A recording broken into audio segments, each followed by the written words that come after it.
screen. Oh, yeah, huh.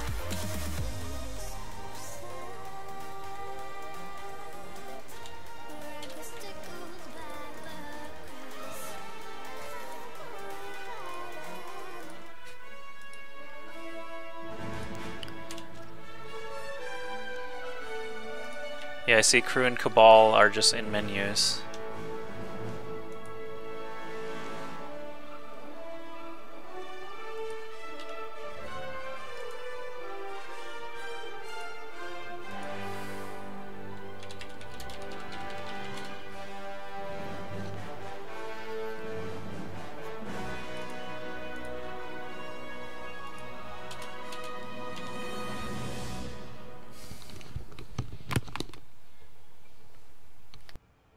Oh yeah, I don't know why that last lobby failed, but no worries. We are going to move on to map 3 in the grand finals very soon here.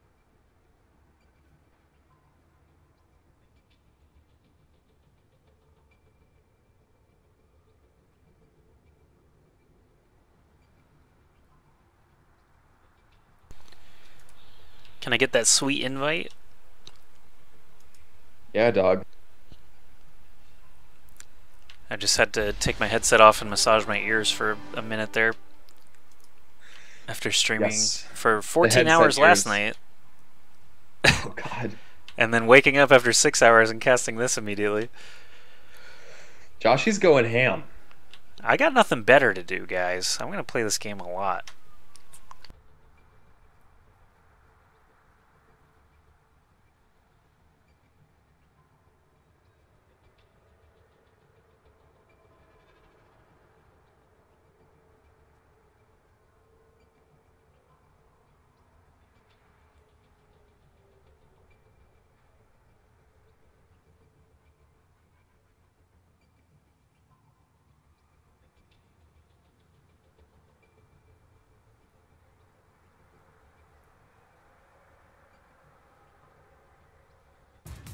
Okay, once more for good measure. Prepare to attack. Let's get it poppin'.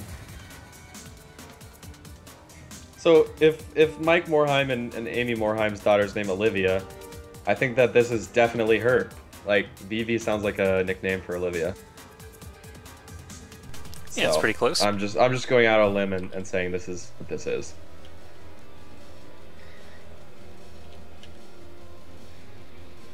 It says something down in the bottom. LOLOW Games 2014. I'm just reading the screens. Yeah. Let's see. Wait, oh, he destroyed the machine when I was looking at it. Oh my god, they're destroying all the machines. I'm trying to read the Japanese. I don't remember that kanji, but something dodo. Dodo something. Oh, it's up there too. Oh no, I guess that's Vivi, huh? I don't know. I don't remember my Japanese. Alright, well, Hanamura, this should be a treat. We've got Melty on defense starting out, and let's just look at their comp real quick. We've got two tanks with Zarya and Reinhardt, two defensive characters. Oh, actually only one defensive character. Junkrat is in play. This is the first Junkrat I've seen all day because we haven't seen any double cap maps yet. Yeah, honestly, Junkrat is one of the least played characters. Like, even less than Bastion and Torbjorn now. Seems almost nobody's picking Junkrat, so yeah, I'm glad to see that. Spectate him. Awesome. Let's see how D-Gun does. He's normally a Pharah or a DPS, and now he's playing Junkrat, so it should be pretty interesting. Hello, Hidden Dark. Alright, so immediately we see the team actually going through the indoor entrance so they don't get picked off down that channel on the right from the sniper window. Pluppy is going to be on Genji, though. I'm watching Junkrat try to deal with him now. That's going to be quite a tall order. He throws out the mine and bounces him away. Actually does land the punch, but that's with the assistance of Nico on Reaper, certainly helping out. Alright, for once it looks like Eccentric has been totally shut down on an offensive push. Yep, We do have a Symmetra. Bod is playing Symmetra, as we typically see him do. Yeah, I've got Reaper here actually ambushing in the back line of the attackers, but he sees way too many people there. He's going to actually get out of there. And something to note, Symmetra does provide shields as well for Nico's Reaper. Yeah, everybody seems to forget about Symmetra's shield ability. It's quite good. It really is. Especially if you stack it on somebody like Zarya that already has a lot of shield. It's just like insult to injury. Oh, there's that teleporter. Puppy found it. Shield. He did get the kill on it, but 3 people came out of it and killed him as well. So it does cut that runtime quite a bit. We've got Reinhardt actually up in the front now, Skipjack playing for Eccentric. It looks like this is actually the slowest attack that we've seen out of Eccentric yet. Wow, what an earth shatter. Dropping so many people to the ground, but not a lot of kills collected. So now it's actually a pretty decent advantage for Eccentric as they do push in. They also pop their Lucio ult, so plenty of help to work with. And this is looking great for Eccentric all of a sudden. Yes, Genji actually has his sword ult available as well, so if someone does show up, he can actually just slice right through them. Zarya drops her Graviton Surge, but to no effect as no one really went down there. The attacking team does lose Lude there to the Nico Death Blossom, but Pluppy comes in, finishes him off. Birix on Lucio also going down to that Death Blossom. But they are capping the point still. They've got 3 standing on it, and no one's able to get in there to stop them. So we are headed on to point B now. Yep, here we go, led by Pluppy, who still has that ult. He's also still got the orb on his head. So with Harmony in tow, it looks like Pluppy might be doing a flank up on the right side. You know, Genji is so great on this final objective on Hanamura. You could be very tricky. I mean, the objective area has all kinds of walls and areas that you can jump up and down and just play super sneaky. So it's always good to see Genjis on this map coming from one of the side angles, whether that's the top, the left, or the right. There are a lot of ways to enter this final objective, and if you're careful, Genji can be an absolute beast. That's what we're seeing right now as Pluppy moving forward, trying to go for a kill. Does get a kill on Diego right off the bat, going for the enemy Genji as well, and this could be huge for Eccentric. They're capping it right now. Genji's sword is available. He's got it. That was brutal. Really fast. Eccentric just dunked from point A to point B there. I'm afraid to say it for Melty, but that bodes poorly for them, man. They have to beat that time, otherwise the championship will go to Eccentric. Something I don't think anyone really would have predicted in this tournament. They had a great showing in the EU Weekly, but all day today they've just been crushing it. They must have felt bad about their top 4 and really wanted that championship, so this could be a great accolade for them if they're able to shut out Melty 3-0. The time to beat is 3 minutes and 16 seconds. I like that Pluppy just got an epic card for destroying 1 teleporter. I guess in such a short game, like, that stands out. It's true. He prevented several people from teleporting, so that's nice. Helped them cap A, ultimately.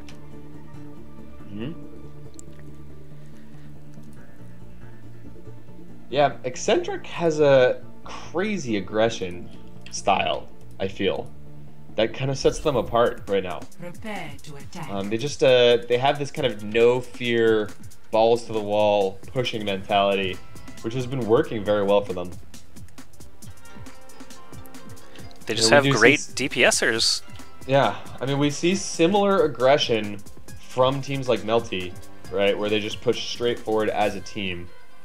But it always seems very calculated. Eccentric just has this free-flowing nature, it feels to me, that allows them to just play so aggressive. And you know, sometimes it falls flat, but they have such great DPS players that more often than not, it seems to be working.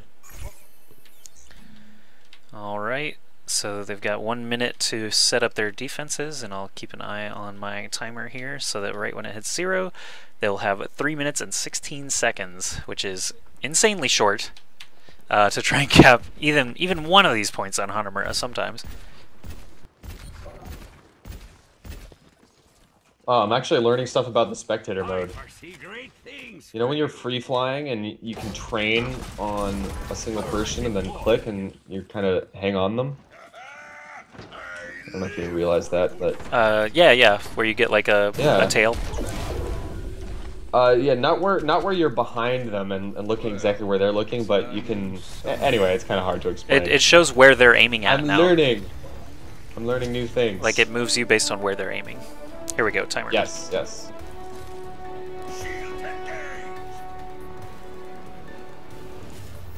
Boom. Okay, and it begins. They have 3 minutes 16 seconds to cap both A and B. We'll see how Eccentric sets up their defense. I actually really like it. Look at that Torb turret placement right behind the rock. No one's going to be able to take free shots on it from outside.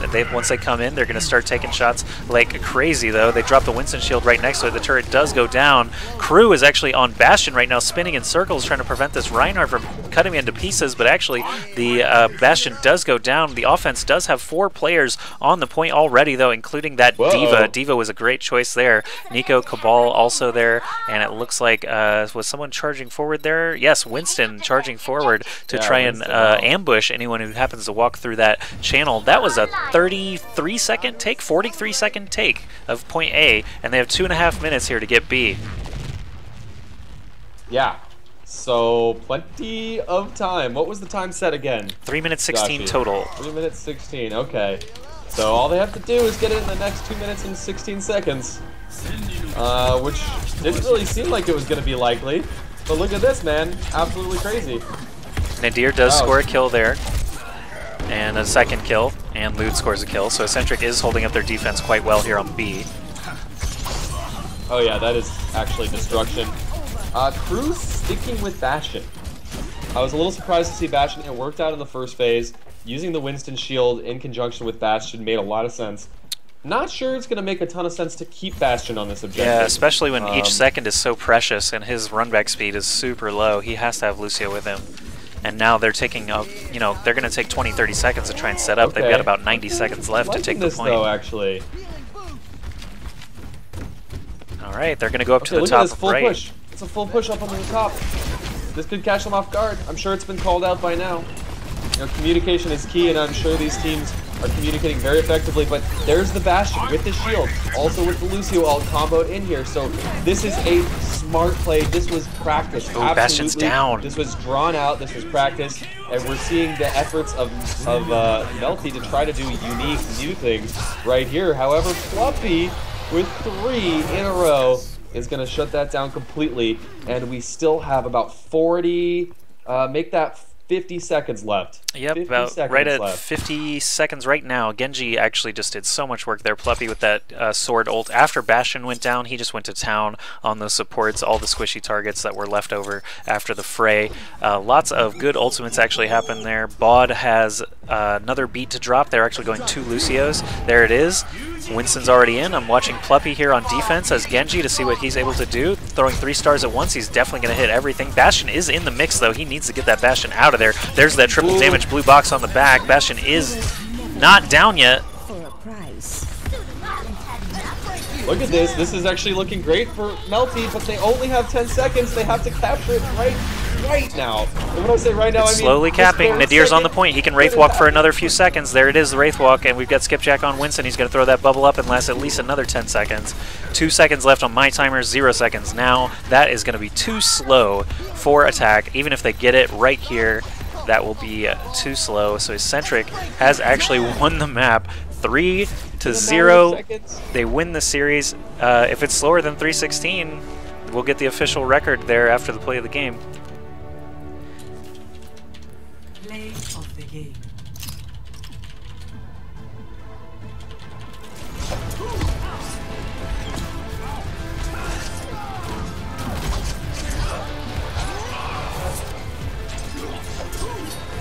The battle is not over. Very nice stuff. It was decided by a matter of seconds, 12 to be exact. But your champions are Eccentric. They came out came under from as underdogs in the tournament. Ended up winning against arguably the best team from Europe, taking out Classic Mix-Up as well along the way. So Eccentric, man, they have got to be turning heads this weekend. Everyone knew they were a good team. Everyone knew they were one of the top teams in Europe. But this really solidifies their position as an elite Overwatch team in this phase of the beta. And I'm really impressed, man. It was cool to see this. Yeah, really incredible stuff. Eccentric